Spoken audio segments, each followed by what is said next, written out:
નમસ્કાર મિત્રો, રાધે રાધે, જય શ્રી કૃષ્ણ મિત્રો। સારો કે ખરાબ સમય આવતા પહેલા ભગવાન દરેક વ્યક્તિને સંકેત આપે છે। તે સંકેતો જાણીને વ્યક્તિ આવનારા સમયનો અંદાજો લગાવી શકે છે। તે સંકેતો કોઈ જીવજંતુ, ક્યુ પશુ પક્ષી, હવા પાણી અથવા આપણા મનમાં જ ચાલી રહેલો ઊંડો અનુભવ, એટલે કે અમુક સંકેતો એવા હોય છે જે આપણી જોડે કોઈ અશુભ ઘટના થવાની હોય ત્યારે એક દિવસ અગાઉથી જ આપણા મનમાં બેચેની ચાલતી હોય છે। મિત્રો, આપણે સૌથી પહેલા શુભ સંકેતોની વાત કરીશું, જે દર્શાવે છે કે વ્યક્તિનો સારો સમય હવે શરૂ થવા જઈ રહ્યો છે। જે વ્યક્તિ વધારે પૂજાપાઠ કરે છે, ભગવાનની ભક્તિ કરે છે, તેઓને ઈશ્વર કોઈના કોઈ રૂપે સંકેત આપે છે। સૌથી પહેલા છે બ્રહ્મા મુહૂર્ત, એટલે કે સવારે 3 થી 5:30 ની વચ્ચે અચાનક જ તમારી આંખ ખુલે તો સમજી લેવું કે તમારી જોડે કોઈ સારી ઘટના ઘટવા જઈ રહી છે। ભગવાનની દિવ્ય શક્તિ તમારી આસપાસ શરીરના ચક્રોમાં વિદ્યમાન છે। તમારા અટકેલા કામ પૂર્ણ થશે। તમે જે પણ ક્ષેત્રમાં કામ કરશો તેમાં તમને સફળતા ચોક્કસ મળશે, કારણ કે આ સમયગાળા દરમિયાન બહુ ઓછા વ્યક્તિની આંખ ખુલે છે। બીજો સંકેત, જો તમે તમારા ઘરથી જ બહાર જવા નીકળી રહ્યા છો, ઘરમાંથી નીકળવાની સાથે જ રસ્તામાં કોઈ જગ્યાએ તમને ગાય, બ્રાહ્મણ અથવા કોઈના હાથમાં પાણીથી ભરેલો પાત્ર દેખાય તો સમજવું કે તમારો સારો સમય હવે શરૂ થવા જઈ રહ્યો છે।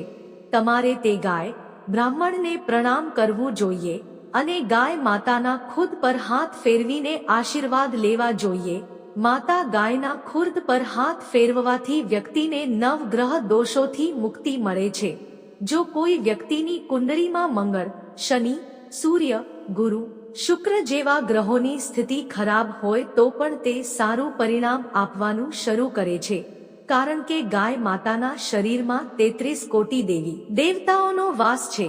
જો તમારા ભાગ્યની રેખા સૂઈ ગઈ હોય તો તેને જગાડવા માટે તમારા હાથ પર થોડો ગોળ લો અને તમારી હથેળીમાં લગાવો અને ગાય માતાને ચટાડવાથી વ્યક્તિના હાથની ભાગ્ય રેખા જાગૃત થાય છે અને વ્યવસાયના નવા સ્ત્રોતો આપોઆપ શરૂ થવા લાગે છે।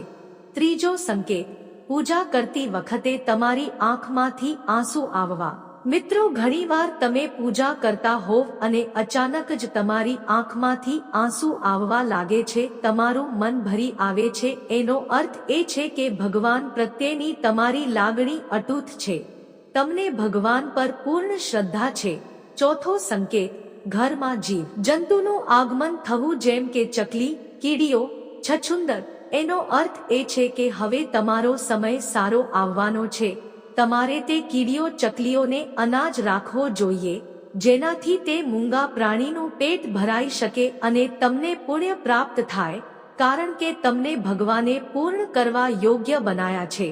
પાંચમો સંકેત, અચાનક તમને એક પવનનું જોખું અથવા પવનમાં એવી સુગંધ આવે છે જે ફક્ત તમને જ આવે છે, તો તમારે સમજવું જોઈએ કે કોઈ દિવ્ય શક્તિ તમારી રક્ષણમાં છે અને તે તમારી ભક્તિથી ખુશ છે અને તમને આશીર્વાદ આપી રહી છે। તે તમારા ઇષ્ટદેવ, તમારી કુળદેવી પણ હોઈ શકે છે।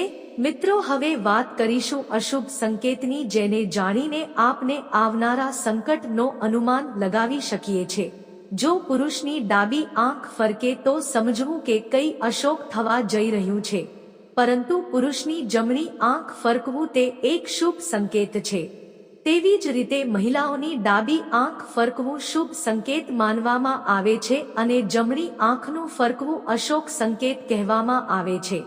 બીજી અશુભ નિશાની એ છે કે તમે બહાર જઈ રહ્યા છો અને રસ્તામાં તમારી સાથે કૂતરું, બિલાડી અફરાય તો સમજવું કે આ એક અશોક સંકેત છે। તમારે સાવચેત રહેવાની જરૂર છે। ત્રીજી નિશાની એ છે કે જ્યારે પણ તમારી સાથે કોઈ એવી ઘટના બનવાની હોય ત્યારે તમને પહેલાથી જ અનુમાન થવા લાગે છે, એટલે કે શરીરમાં બેચેની થવા લાગે છે। ઉદાહરણ તરીકે, તમને અચાનક જ બેચેની લાગે અથવા તમારું મન કોઈ કામમાં ન લાગે, તમે નકારાત્મક વિચારોથી ઘેરાઈ જવું। આવા સમયમાં તમારે તમારા ઇષ્ટદેવનું ધ્યાન કરવું જોઈએ જેથી કરીને આવનારો સંકટ હાથી જેવડો હશે પણ એક કીડીમાં રૂપાંતરિત જશે. કારણ કે ભગવાન શ્રી કૃષ્ણ કહે છે કે વ્યક્તિએ કરેલા સારા કર્મ તેને અવશ્ય પ્રાપ્ત થાય છે અને તે જ સારા કર્મના આધારે ભગવાન તેની રક્ષા કરે છે.